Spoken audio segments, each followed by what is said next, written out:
الله وبركاته. وعليكم السلام ورحمة الله وبركاته.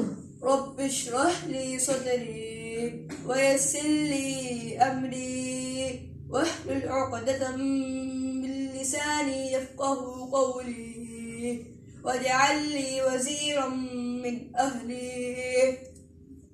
My name is Abdullah Rizwan and I will recite some verses from Surah Al-Kahf.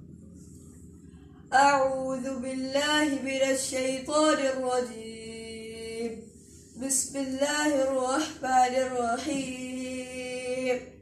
الحمد لله الذي أنزل على عبده الكتاب ولم يجعل له عوجا قيما لينذر بأسا شديدا من لدنه